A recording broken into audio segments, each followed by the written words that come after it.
Sudah dengar kan kalau KPK akan menggandeng narapidana maling sebagai agen anti korupsi? Jadi KPK merancang skema yang memungkinkan sejumlah narapidana maling diajak kampanye pemberantasan korupsi. Katanya mereka akan diminta memberikan testimoni tentang pengalamannya selama menjalani proses hukum. Sudah ada beberapa napi yang lolos screening yang katanya memiliki sikap moral dan integritas anti korupsi. Pertanyaannya, testimoni apa yang akan dibagikan oleh mereka yang selama ini bersiasat menyusun muslihat untuk mengakali hukum, apalagi banyak di antara maling-maling ini yang tak mengakui perbuatannya.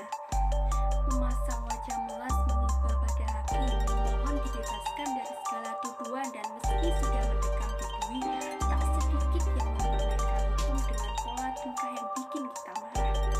Ingatkan cerita Bapak Setnov yang penuh drama, merekayasa kasus bahkan sudah dipenjara pun menikmati ragam kemewahan.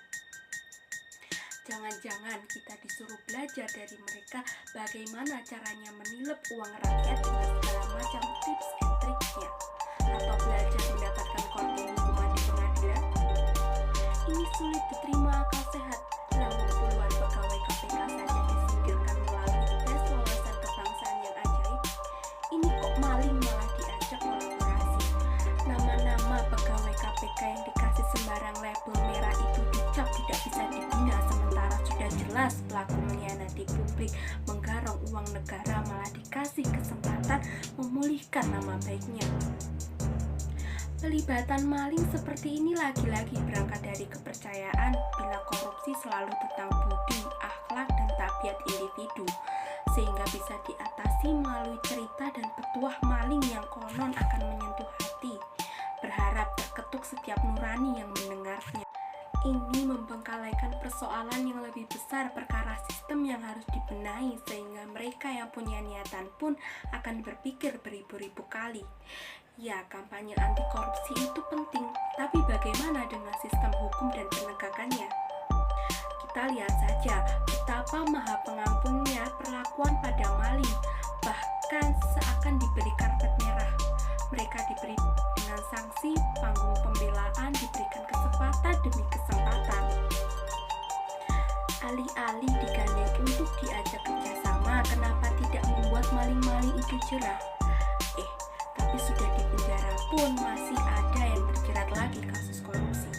Jadi masih percaya bisa jerah. Contohnya saja Bupati Kudus Muhammad Tamzil kemarin terbukti jual beli jabatan di lingkungan Pemkab Kudus. Padahal ia baru saja dibebaskan di tahun 2015 dari jeruji besi karena kasus korupsi dana bantuan sarana dan prasarana pendidikan. Lalu yang terbaru dan kalian pasti sudah tahu, mantan Menteri Sosial Juliari Batubara akhirnya sudah dapat ketuk palu. Dia divonis penjara 12 tahun dan denda 500 juta rupiah. Amat enteng untuk ukuran apa yang sudah dirampasnya. Yang bikin gemas adalah pertimbangan hakim meringankan hukumannya. Gara-garanya selama ini Juliari dianggap sudah menderita karena dicaci maki dan dihina oleh masyarakat. Jadi salah gue, salah temen gue. Ya kali kita kasih pupuk, kita bikin yel atau quotes penyemangat dari Pinterest. Ya wajar publik marah. Pertimbangan hakim itu secara terbuka mempertentangkan hukum dengan kehendak dan suara rakyat. Apakah rakyat jahat seakan-akan kita yang kejam?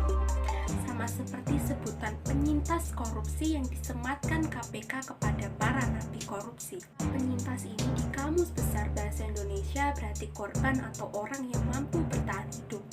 Konteksnya biasanya bertahan dari hal-hal buruk yang datang atau disebabkan oleh orang lain atau pihak eksternal seperti bencana, penyakit, korban kekerasan. Pendeknya adalah korban yang bertahan atas hal-hal buruk yang tak dikehendaki. Memangnya korupsi yang mereka lakukan dilakukan oleh pihak luar? Memangnya kita yang korupsi, rakyat yang korupsi, lalu mereka yang masuk penjara? Kan bukan begitu.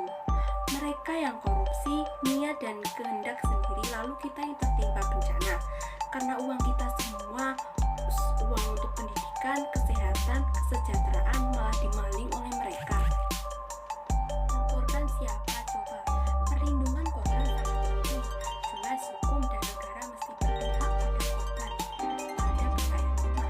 Tapi karena definisi korbannya diacak-acak, maka perlindungan korban dalam pengertian KPK menjadi perlindungan koruptor. Kan memang begitu toh jalan pikirnya, yang menganggap korupsi sebagai penyintas korupsi. Padahal yang mereka lakukan itu sederhana mengambil milik orang lain secara diam-diam. Jadi, kenapa kita harus